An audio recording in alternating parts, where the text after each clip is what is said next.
Assalamualaikum warahmatullahi wabarakatuh. Salam sejahtera bagi kita semua.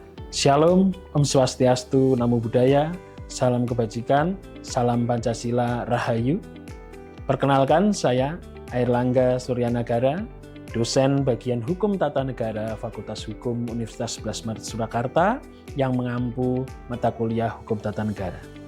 Pada kesempatan ini, untuk memenuhi salah satu syarat sertifikasi dosen tahun 2026, perkenankanlah saya untuk membuat PDD UKTPT di bidang pengajaran dengan memaparkan salah satu mata kuliah yang saya ampu pada program studi S1 Ilmu Hukum, yaitu Hukum Tata Negara.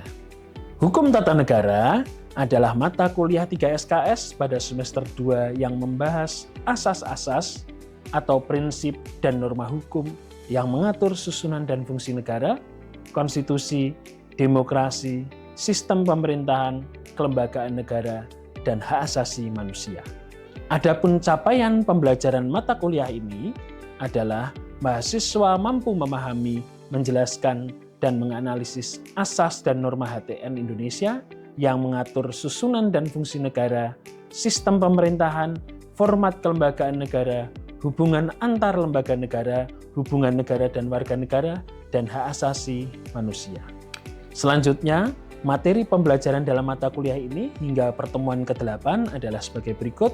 Pertemuan pertama adalah pengantar perkuliahan yang meliputi perkenalan, menjelaskan kontrak perkuliahan, rencana pembelajaran semester atau RPS, dan pengantar HTN Indonesia.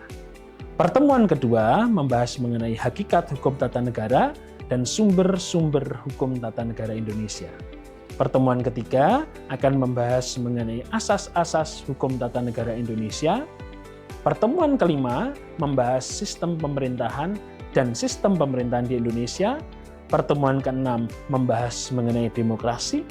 Pertemuan ketujuh membahas mengenai pembatasan kekuasaan atau pemisahan kekuasaan dan implikasinya terhadap format kelembagaan negara. Dan ke-8 adalah evaluasi tengah semester atau melaksanakan ujian tengah semester.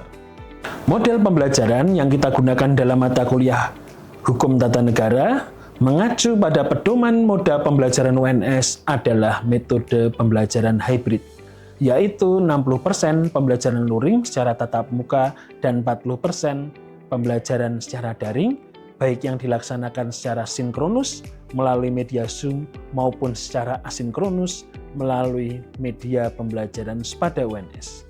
Pada mata kuliah Hukum Tata Negara ini, mahasiswa wajib memenuhi minimal 75% kehadiran dari 16 kali pertemuan untuk dapat mengikuti UTS maupun UAS. Metode pembelajaran yang akan kita gunakan dalam mata kuliah ini adalah dengan ceramah dan diskusi interaktif, serta yang kedua dengan team-based project learning, yaitu metode pembelajaran dengan melibatkan peran aktif mahasiswa dalam kelompok-kelompok kerja. Pada metode pembelajaran TBP ini, mahasiswa sebagai tim secara bersama-sama menyelesaikan satu proyek yang diberikan oleh dosen dengan hasil akhir berupa laporan atau produk tertentu yang akan dipresentasikan di hadapan kelas. Komponen penilaian yang digunakan dalam perkuliahan ini meliputi komponen UTS dengan bobot 20%, komponen UAS dengan bobot 25%, dan komponen team-based project dengan bobot 55%. Sesuai dengan peraturan akademik yang berlaku, maka mahasiswa yang tidak memenuhi standar minimal kelulusan nilai C berkesempatan untuk mengikuti remediasi maksimal 1 kali di akhir semester sebelum waktu yudisium. Dan berikut saya tampilkan kegiatan pengajaran mata kuliah Hukum Tata Negara sebagai pemenuhan PDD UKTPT di bidang pengajaran. Semoga berkenan. Selamat pagi teman-teman. Pagi, Pak. Assalamualaikum warahmatullahi wabarakatuh. Waalaikumsalam warahmatullahi wabarakatuh. Salam sejahtera bagi kita semua. Shalom, Om Swastiastu, Namo Buddhaya, salam kebajikan, salam Pancasila, Rahayu. Teman-teman, hari ini adalah pertemuan ke-7 mata kuliah Hukum Tata Negara. Ini kita akan membahas mengenai pembatasan kekuasaan di Indonesia. Saya akan masuk ke materi mengenai pembatasan kekuasaan. Saya akan share screen. Jadi kalau kita merefresh, kita mengingat kembali pertemuan sebelumnya, ini tujuan kenapa kok dibentuk atau disusun konstitusi dalam tanda kutip konstitusi yang tertulis ya di sebuah negara, tujuannya adalah untuk mewujudkan demokrasi konstitusional. Kenapa kok demokrasi konstitusional? Berarti ada kata demokrasi dan konstitusional. Demokrasi, teman-teman semua sudah paham, adalah sebuah terminologi yang mengacu pada kondisi di mana rakyat itu memiliki kedaulatan gitu ya di dalam sebuah negara. Dan konstitusi itu adalah hukum tertinggi. Jadi di negara demokrasi konstitusional, pemerintahannya itu diharapkan didasarkan pada hukum, bukan didasarkan pada kekuasaan. Atau dalam bahasa Inggris disebut government by laws, not by men. Seperti kata Ivo de Ducacek bahwa konstitusi itu menetapkan sumber tujuan penggunaan dan pembatasan kekuasaan. Dan di dalam konstitusi itu sendiri terdapat dua substansi. Yang pertama, konstitusi sebagai dokumen anatomy of power relationship, yaitu aturan atau dokumen yang berisi kewenangan-kewenangan dari lembaga-lembaga negara. Dan yang kedua sebagai the supreme law of the land, jadi sebagai hukum tertinggi sehingga semua yang ada di negara itu tunduk pada ketentuan yang diatur di dalam konstitusi. Jadi intinya adalah tujuan konstitusi adalah mewujudkan negara demokratis. Negara yang demokratis yang berdasarkan atas hukum tertinggi, berdasarkan pada konstitusi. Nah, lahirnya konstitusi ini diawali dengan pemikiran yang namanya adalah konstitusionalisme. Menurut Carl Jeffrey Friedrich, teman-teman, ya, konstitusionalisme adalah a institutionalized system of effective, regularized, restraint upon governmental action, yaitu suatu sistem yang terlembaga yang mengekang pemerintah secara efektif dan terakhir. Apa penyebabnya atau kenapa kok kekuasaan itu harus dibatasi? Montesquieu dalam bukunya L'Esprit de Loi itu mengatakan bahwa when the legislative and executive power are united in the same person or in the same body of magistrates, there can be no liberty. Jadi kalau ada sentralisasi kekuasaan yang dicontohkan misalnya Montesquieu adalah misalnya kekuasaan legislatif dan eksekutif di satu tangan, ya, maka tidak akan ada kebebasan. Jadi intinya kenapa kok kekuasaan itu harus dibatasi? Untuk mewujudkan kebebasan, untuk mewujudkan demokrasi di mana rakyat di situ punya kedaulatan, punya kebebasan untuk memerintah dalam tanda kutip memerintah suatu negara. Kemudian ada gium yang terkenal juga yang dikatakan oleh Lord Acton bahwa power tends to corrupt, absolute power corrupts absolutely. Teman-teman semua pasti sudah tahu, apalagi yang di sini aktivis yang sering ikut demo, ya, selalu mengatakan itu, bahwa kecenderungan kekuasaan itu adalah korup. Dan kekuasaan yang absolut itu adalah kekuasaan yang memiliki kecenderungan untuk korup secara absolut. Kalau kita refresh lagi kemarin ya, kita ulang lagi, jadi konstitusi sebagai dokumen yang membatasi kekuasaan itu sebetulnya punya dua sisi. Yang pertama, di satu sisi dia membatasi kekuasaan negara dan menjamin perlindungan hak asasi manusia untuk menghindari kesewenang-wenangan penguasa dan lain sebagainya. Tapi di sisi yang lain, konstitusi meskipun membatasi kekuasaan, tetapi dia memberikan sekaligus memberikan legitimasi terhadap kekuasaan atau memberikan legitimasi kepada pemerintah. Kemudian yang kedua, sisi yang kedua, di satu sisi, konstitusi itu mengatur format kelembagaan, mengatur kewenangan lembaga negara, mengatur hubungan antara lembaga negara dan hubungannya dengan rakyat, tapi di sisi lain, konstitusi itu juga mempunyai tugas untuk mengalihkan kewenangan dari pemegang kekuasaan awal atau asal, yaitu rakyat kita, kepada sistem kekuasaan negara atau kepada lembaga negara. Sampai di sini ada yang mau ditanyakan, teman-teman? Ya, silakan. Rama. Baik Pak, tadi kan kita membahas tentang konstitusi sebagai pembatasan kekuasaan oleh pemerintahan. Lantas, bagaimana model pembatasan kekuasaan itu diatur dalam konstitusi terbersita atau Undang-Undang Dasar 1945, Pak? Oke, pertanyaan yang bagus. Jadi di awal, ya, ketika Undang-Undang Dasar 45 belum mengalami perubahan, ya, jadi pembatasan kekuasaan yang dianut oleh Indonesia itu modelnya adalah model pembagian kekuasaan yang bersifat vertikal. Jadi seperti yang dikatakan Prof. Jimmy dalam bukunya Pokok-pokok Hukum Tata Negara Indonesia, sebelum perubahan konstitusi, model pembagian kekuasaan Indonesia itu bersifat vertikal yang namanya division of power. Di mana Indonesia pada waktu itu menganut prinsip supremasi MPR. Jadi MPR itu dijadikan sebagai lembaga tertinggi negara. Baru kemudian dari MPR itu, ya, kekuasaan atau kewenangan itu didelegasikan, begitu ya, diturunkan, dibagi secara vertikal pada lembaga-lembaga tinggi negara yang lain seperti Presiden, DPR, Mahkamah Agung, DPA, ya, Dewan Pertimbangan Agung sekarang sudah tidak ada, kemudian ada DPK.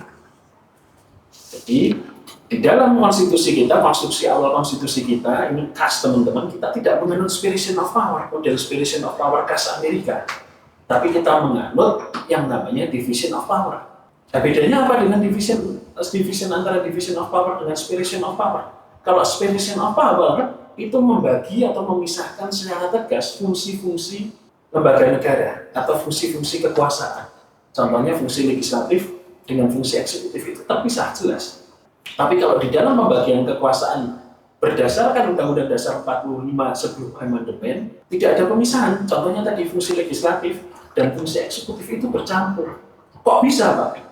Kalau teman-teman baca Undang-Undang Dasar 45 yang asli, kita tahu bahwa Presiden dalam pasal 5 itu, Presiden itu mempunyai kewenangan atau kekuasaan untuk membentuk undang-undang dengan persetujuan DPR. Bukan DPR yang punya kekuasaan membentuk undang-undang, tetapi justru Presiden. Nah, bagaimana kemudian setelah amandemen terjadi pergeseran, teman-teman? Ini adalah pilihan. Pilihan siapa? Kalau tadi yang awal adalah pilihan founding fathers, kalau ini pilihan dari the second founding leaders. Prof. Jimmy sering menggunakan istilah the second founding leaders. Dan waktu itu Prof. Jimmy dalam kuliahnya bercerita beliau secara aktif ikut dalam panitia ad hoc perubahan konstitusi. Jadi Prof. Jimmy mengatakan pilihan the second founding leaders pada waktu mengubah konstitusi kita tahun 99 sampai 2002 itu adalah menggunakan model pemisahan kekuasaan yang namanya separation of power seperti ajarannya Montesquieu, seperti yang diterapkan di Amerika. Ya, jadi tidak dibagi lagi menggunakan istilah division of power, tapi kita menggunakan separation of power sehingga kekuasaan itu dipisah-pisahkan, terpisah satu sama lain, tapi untuk penyelenggaraan kekuasaan negara yang baik dilengkapi dengan checks and balances. Nah, kenapa Pak kok mengalami perubahan? Karena konstruksi awal konstitusi kita itu dianggap memberikan kekuasaan yang sangat besar kepada Presiden. Ingat, di pertemuan sebelumnya sudah kita bahas, ya, memberikan kekuasaan yang sangat besar pada Presiden. Maka disebut pada waktu itu konstitusi kita Undang-Undang Dasar 45 yang asli, yang awal sebelum perubahan disebut punya karakter executive if.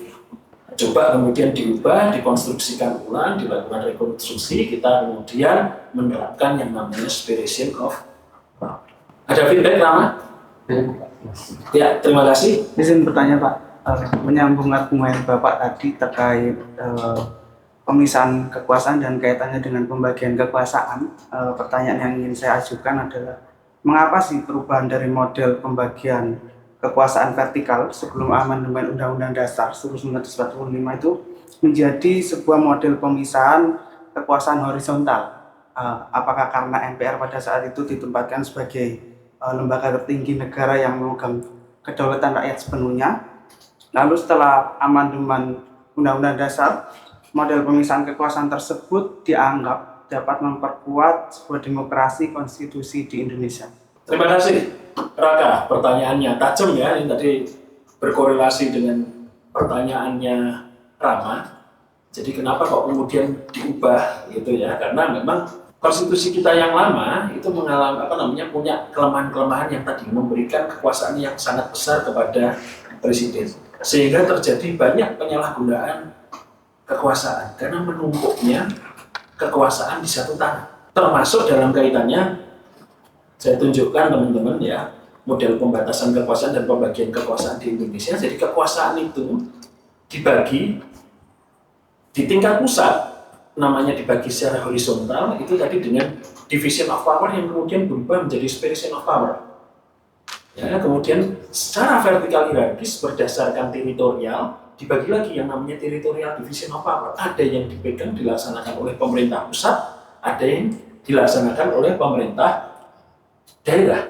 Nah, ketika sebelum perubahan Undang-Undang Dasar 45, Undang-Undang Dasar 45 yang tadi karakternya eksekutif heavy, kemudian pasal-pasal dalam Undang-Undang Dasar itu sumir, banyak hal yang sumir, tidak mengatur secara mendetail. Kenapa?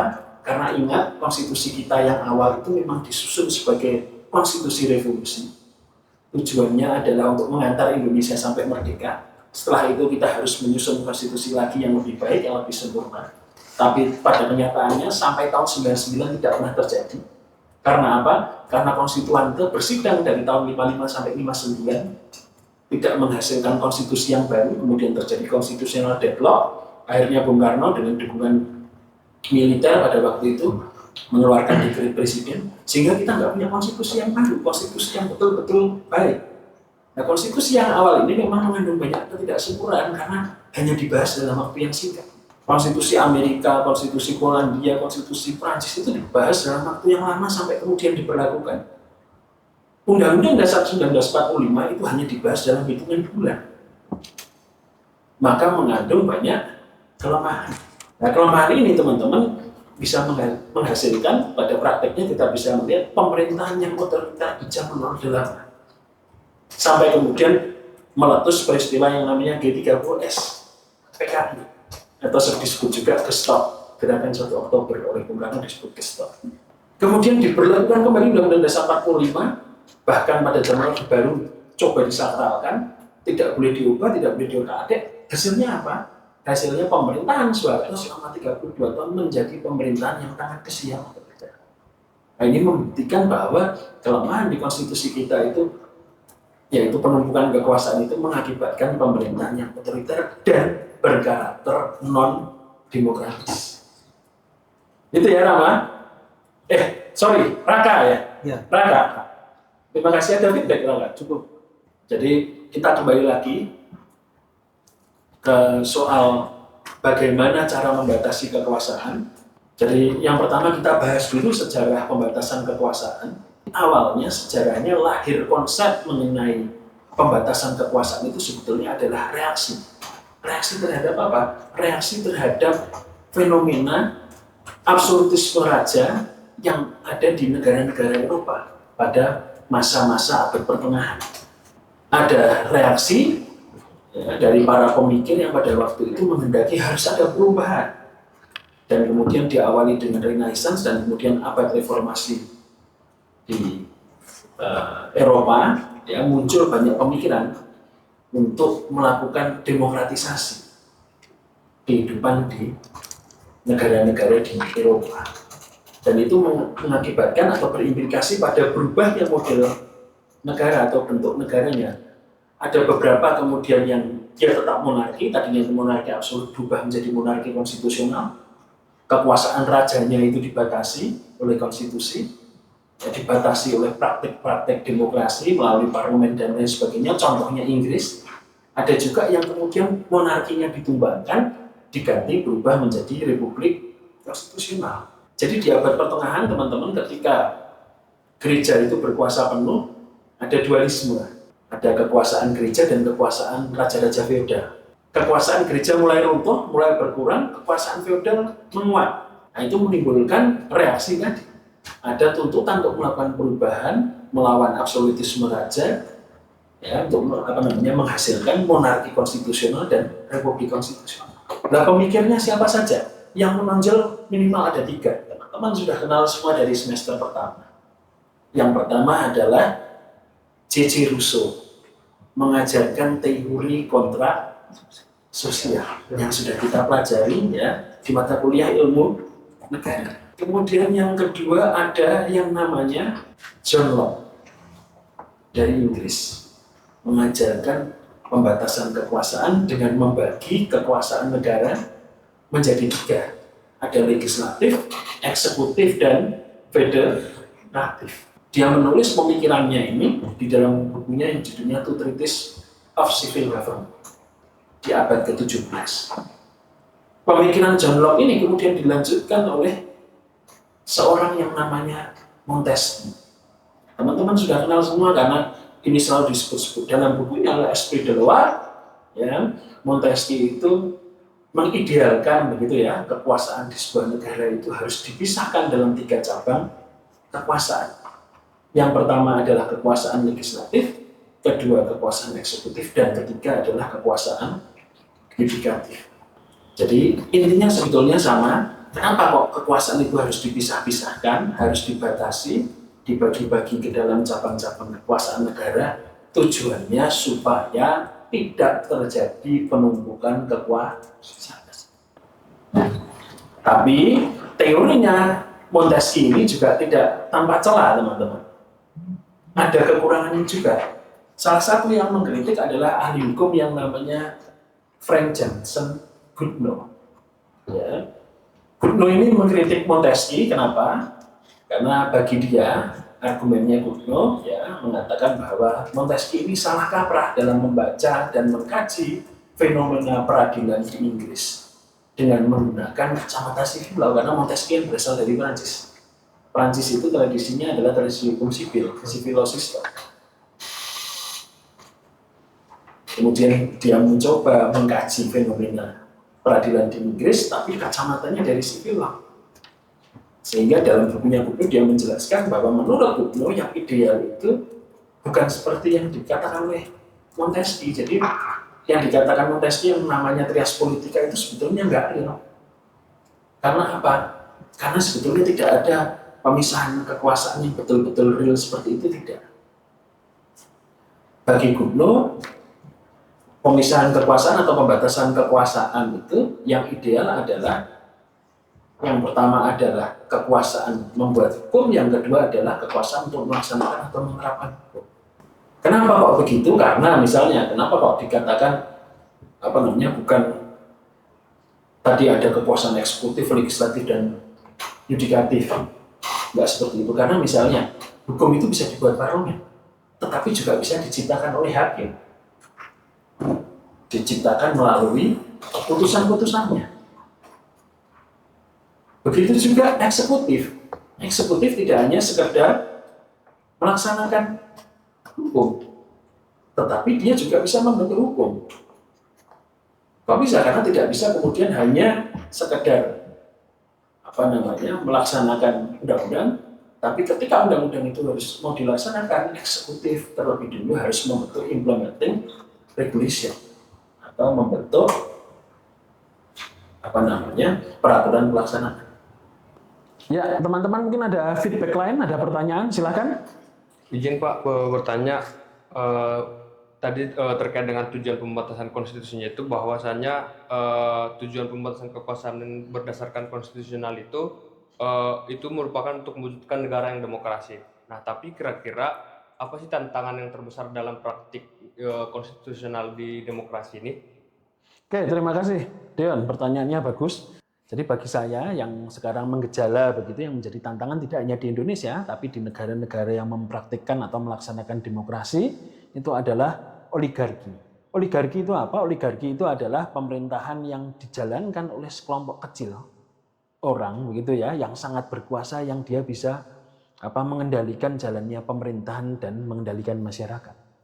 Itu bagi saya salah satu tantangan yang harus dihadapi negara-negara yang mengimplementasikan atau melaksanakan demokrasi. Ada feedback, Deon?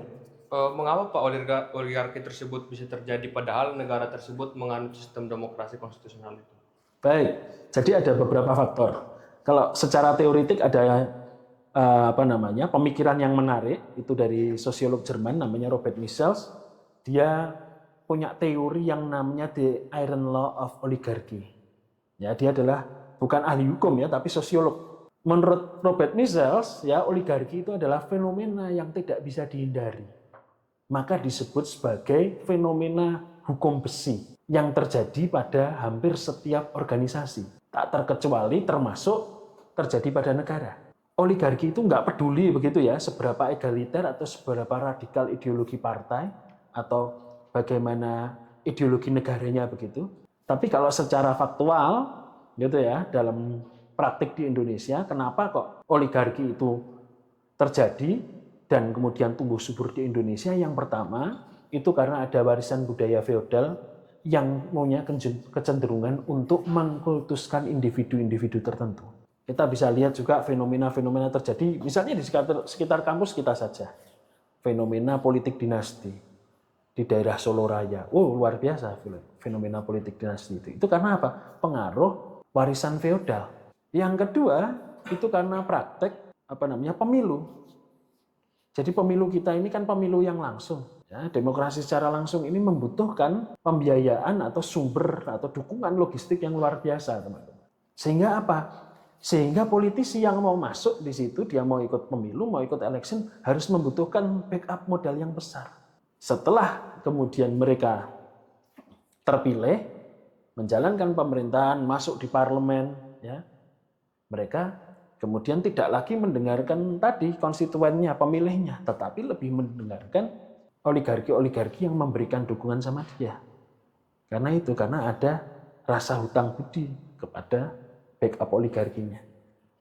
Itulah mengapa oligarki terus berkembang. Seakan-akan, kok nggak bisa diputus, dan itu tidak hanya terjadi di Indonesia. Kita bisa lihat misalnya di Amerika, Presiden Trump. Presiden Trump itu berasal dari Partai Republik. Partai Republik itu punya kecenderungan dekat dengan pengusaha. Ketika pemilu untuk memenangkan suara rakyat, Trump ini sebetulnya karena dia seorang pengusaha dan dia dekat dengan pengusaha karena Partai Republik, ya, untuk memenangkan pemilu dia harus mendapat suara rakyat, dia pakai janji-janji populis. Dia mengkritik pengusaha, dia mengkritik korporat di Amerika, mengkritik Kamar Dagang Amerika untuk menggait suara-suara buruh. Padahal suara buruh ini kan sebetulnya suaranya Partai Demokrat. Tapi setelah terpilih, dia nggak lagi pro kepada buruh dan masyarakat ini, enggak. Tetapi dia lebih mendengarkan suara-suara pengusaha. Itu adalah menunjukkan pengaruh oligarki dalam jalannya pemerintahan. Bahkan tidak hanya terjadi di Indonesia, tapi juga di negara demokrasi yang sudah tua seperti Amerika. Ada feedback lagi, Deon dan teman-teman? Kalau tidak ada, saya rasa cukup perkuliahan pada hari ini. Kita akan lanjutkan minggu depan. Terima kasih teman-teman atas perhatiannya. Saya tutup. Wallahul muwaffiq ila aqwamit thoriq. Wassalamualaikum warahmatullahi wabarakatuh. Waalaikumsalam warahmatullahi wabarakatuh. Terima kasih. Demikian video pembelajaran mata kuliah Hukum Tata Negara pada program studi S1 Ilmu Hukum Fakultas Hukum Universitas 11 Maret Surakarta. Semoga menjadi bahan pertimbangan yang baik dalam proses penilaian sertifikasi dosen tahun 2026. Terima kasih. Wallahul muwaffiq ila aqwamit thoriq. Wassalamualaikum warahmatullahi wabarakatuh. Om Santi Santi Om, Namo Buddhaya, Rahayu.